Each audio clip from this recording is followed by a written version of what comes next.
তো hey guys what's up and welcome to my channel. আর আজকে আমরা এমন একটা জিনিসকে নিয়ে ডিসকাশন করবো। হ্যাঁ, অলরেডি আমরা একটা ভিডিও বানিয়েছিলাম যেখানে সেথ রলিন্স ভার্সেস কোডি রোডসের পসিবলি 3টে স্পট ছিল যেখানে মানে এই ম্যাচটা পসিবলি হওয়ার, আর তার মধ্যে অলরেডি দুটো তো ভাই বাদ হয়ে যাচ্ছে। আমি বলেছিলাম যে হয়তো রতে আসতে পারে, কিন্তু সত্যি বলতে গেলে আমি জানি না যে নেক্সট র কি হতে চলেছে। তার কারণ ভাই দেখো, অনেস্টলি বলতে গেলে প্রচুর জনে এরকম এখন ফিলিং হয়ে গেছে যে নেক্সট রোতে Roman Reigns and Brock Lesnar face off করবে। ভাই ওখানে এমনও হতে পারে যে সেথ রলিন্স এসে হয়তো দুজনের ওপর মানে হামলা করে দিল, কারণ ভাই সেথ রলিন্স এত বেশি খেপে গেছে, দেখা গেল হয়তো ওদের মাঝখানে ঢুকে গেল। তার সঙ্গে তোমরা দেখতে পাচ্ছ সেথ রলিন্স এখন যে কোনো জায়গায় ঢুকে যাচ্ছে, এজের সাথে ম্যাচ খেলতে ঢুকে যাচ্ছে, ওখানে কেভিন ওয়েন্সের স্পট তুলে নিচ্ছে, স্টোন কোল্ড স্টিভ অস্টিনের সাথে ঢুকে যাচ্ছে।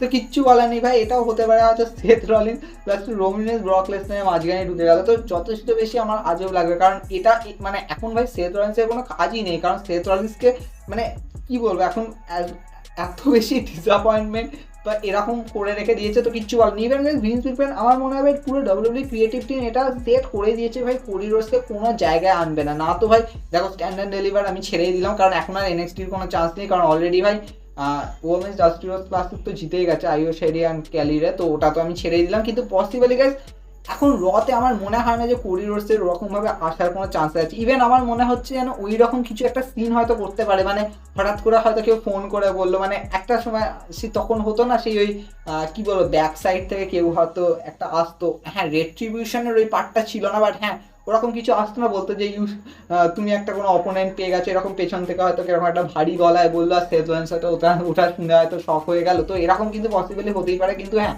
লাস্ট র কিন্তু যথেষ্ট বেশি থান্ডারাস হবে। শুধুমাত্র কে রিয়াকশন করছে ভাই Roman Reigns Brock Lesnar face of করতে চলেছে রয়ের মধ্যে, সবাই এটা ভাবছে ভাই সেথ রলিন্স এরপর কি করবে, কারণ সেথ রলিন্স অলরেডি ভাঙচুর করা শুরু করে দিয়েছে। তো এরপরে আর কি হতে পারে, কারণ এই স্টোরি লাইনটাকে এমনভাবে নিয়ে যাওয়া হচ্ছে না, আমি সত্যি বলছি না ভাই জন সিনা আন্ডারটেকার যথেষ্ট বেশি ম্যাচটাকে হাইপ করেছিল, তার থেকেও বেশি মানে এই ম্যাচটার প্রতি মানে সবার বেশি আকর্ষণ হয়ে গেছে। মানে সবাই জেনে গেছে যে ভাই কোডি রোডস আসবে, কিন্তু তার থেকেও ইন্টারেস্টিং ব্যাপার সবাই ভাবছে যে তাহলে সেথ রলিন্স করবে এটা কি, কারণ কোডি রোডসের না আসার চান্সেস বেশি আছে লাস্ট রতে। ইভেন গাইস যদি লাস্ট রতে যদি কিছু একটা হয়, তাও আমার মনে হয় একটা জাস্ট হালকা হিন্টস দেবে, কিন্তু আমি জানি না ভাই ওই হিন্টসটা কি হতে পারে, কারণ কোডি চ্যান্স তো ভাই চারদিকে চলছিল। মানে তোমরা যখন র দেখবে মানে সমস্ত জায়গায় যেখানে সেথ রলিন্স আসছে সেখানে কোডি চ্যান্স হচ্ছে।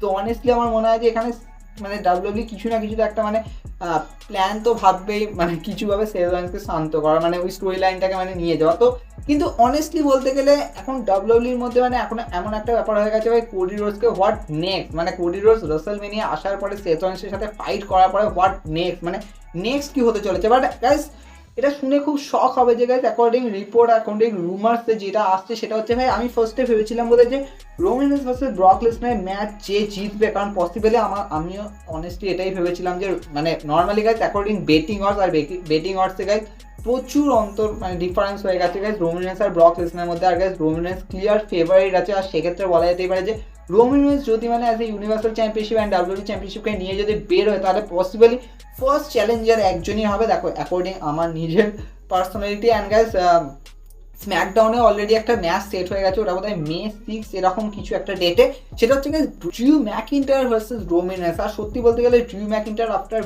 মানে হ্যাপি করবেনকে হারানোর পরে পসিবলি এটা হতেই পারে যে ভাই ড্রিউ ম্যাকিন্টায়ার রোমান রেন্সকে চ্যালেঞ্জ করলো, আর ড্রিউ ম্যাকিন্টায়ার আবার চ্যাম্পিয়নশিপ পোর্ট্রেটের জন্য আবার ওই রকম দিকে আবার এগোলো। কারণ আমার মনে হচ্ছে ভাই ড্রিউ ম্যাকিন্টায়ারের যে ব্যাপারটা হচ্ছে ঠিকই হচ্ছে, মানে তুমি একটা ফিউড বানিয়েছো, একদম এন্ড অব দি ফিউডটাকে নিয়ে যাও, ডে ওয়ানে হয়েছে, তারপরে ও তো ইনজিওর্ড হয়ে গেছে, রয়্যাল রাম্বলে এসে থান্ডারাস অ্যাটাক করেছে, তারপরে তোমরা এলিমিনেশন চেম্বারে তোমরা দেখতে পেয়েছো, আর তারপরে at the end WrestleMania Happy করবেনকে হারানোর পরে একটা ফাইনালি একটা মানে এন্ড হয়ে যাবে পুরো ব্যাপারটা। তো আমার মনে হয় যে এটা যথেষ্ট বেশি পারফেক্ট হবে। And guys Roman Reigns versus Drew McIntyre match হয়তো রাসেলমেনিয়া ব্যাকল্যাশ অথবা তারপরে হয়তো কোনো একটা পেপার ভিউতে হবে, কিন্তু রিপোর্ট অ্যান্ড রিমার্সে বলছে ভাই যথেষ্ট বেশি ইন্টারেস্টিং। আর সেটা হচ্ছে ভাই যে জিতবে মানে কোন মানে কি বলবো রোমান রেন্স আর ব্রক লেসনারের মধ্যে যে জিতবে, আমি জাস্ট ধরে নিলাম যে ওটা রোমান রেন্স হলো, আর সেক্ষেত্রে গাইস ওদের নেক্সট চ্যালেঞ্জার হতে চলেছে ভাই সেথ রলিন্স অ্যান্ড কোডি রোডসের মধ্যে যে জিতবে। আর এটা সত্যি বলতে গেলে শুনে যথেষ্ট বেশি শকিং লাগছে, কারণ গাইস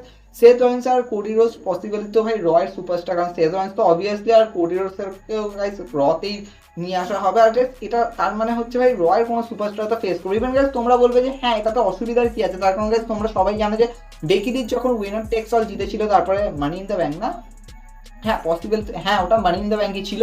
মানি ইন দ্য ব্যাংকে তোমরা দেখেছিলে শার্লেট ফ্লেয়ার অ্যান্ড লেসলি এভান্সকে ফেস করেছিল, তো এটা পসিবলি হতেই পারে যে এরকমভাবে ম্যাচটা সেট হলেও হতো, মানে রোমিনেন্সের সাথে হয়তো রোমিনেন্স দুটো বেল্ট হোল্ড করছে, তো দুজনের সাথে ফাইট করছে, তো এটা কিন্তু পসিবলি হতেই পারে যথেষ্ট বেশি থান্ডারাস হবে।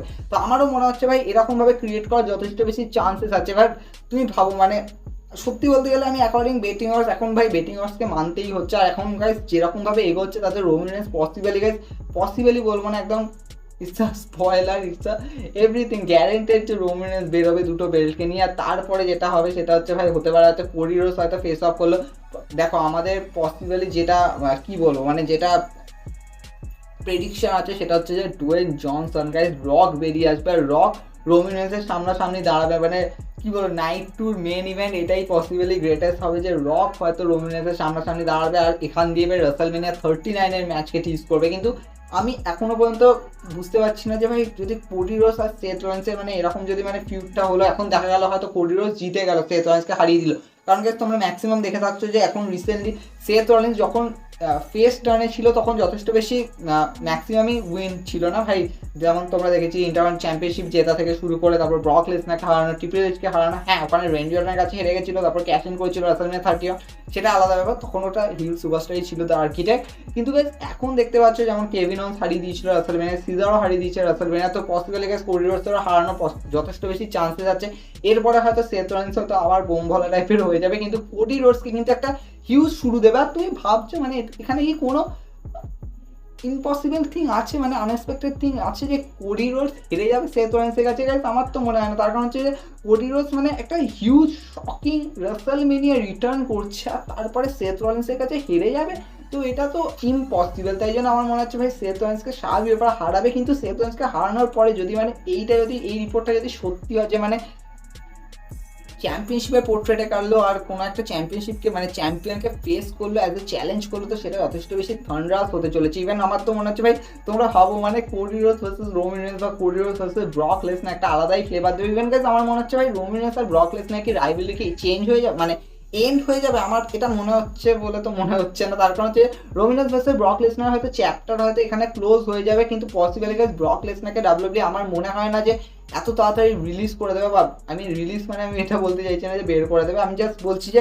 একটা ফিউড থেকে রিলিজ করে দেবে। আমার মনে হয় হয়তো নেক্সট হয়তো ব্রক লেসনারের জন্য হয়তো কোনো না কোনো একটা ফিউড ক্রিয়েট করবে, এটাও হয়তো একটা নেক্সট দিকে যাবে। আর আমার মনে হয় ভাই এখন ব্রক লেসনার যেরকম ক্যারেক্টারটা আছে সেই হিসাবে ব্রক লেসনারকে এখন নন টাইটেল ফিউডে আনাটা যথেষ্ট বেশি ভালো। কারণ তোমরা দেখেছিলে যে রাসেলমেনিয়া 32-তে ডিন অ্যামব্রোসের সাথে যথেষ্ট ভালোই ম্যাচ হয়েছিল, ঠিকঠাকই ছিল। কিন্তু হ্যাঁ প্রচুর ফ্যান্সটা চেয়েছিল যে dean Ambrose versus Brock Lesnar আরও ইন ফিউচার আরও ফিউড হয়, যেমন তোমরা রাসেলমেনিয়া 29 দেখেছি ট্রিপল এইচের সাথে ফিউড হয়েছিল, তারপরে এক্সট্রিম রুলসে গেছিলো, তো ওটা যথেষ্ট বেশি থান্ডারাস হয়েছিল। তাই এরকম করলে কিন্তু যথেষ্ট বেশি সেরা হবে। বাট অনেস্টলি বলতে গেলে যদি কোডি রোডস আর ব্রক লেসনার যদি একটা ফিউড কন্টিনিউ হয় তাহলেও যথেষ্ট ভালো হবে, কিন্তু যথেষ্ট বেশি ড্রিম মনে হবে ভাই এই ব্যাপারটা। বাট অনেস্টলি বলতে গেলে কোডি রোডসের কাছে এখন 3টে স্পট তো আছে, আইদার তো ভাই প্রচুর জন এটাতে মানে কি বলবো রিয়াকশন দিচ্ছে যে নাকি কোডি রোডস শুরুতে হয়তো এরকমভাবে হয়তো একটা আনবিলিভেবল বলতে গেলে একটা আনএক্সপেক্টেড রিটার্ন করলো, কিন্তু অ্যাট দ্য এন্ড হয়তো জবারের মতো কাজ করলো। কিন্তু আমার মনে হয় না যে কোডি রোডসকে এরকমভাবে জবার রাখবে, কারণ হ্যাঁ ভাই ফিন ব্যালারকে যদি রাখতে পারে তাহলে কোডি রোডসকে না রাখার কি আছে। কিন্তু সত্যি বলতে গেলে আমার ওরকমভাবে লাগে না। কিন্তু হ্যাঁ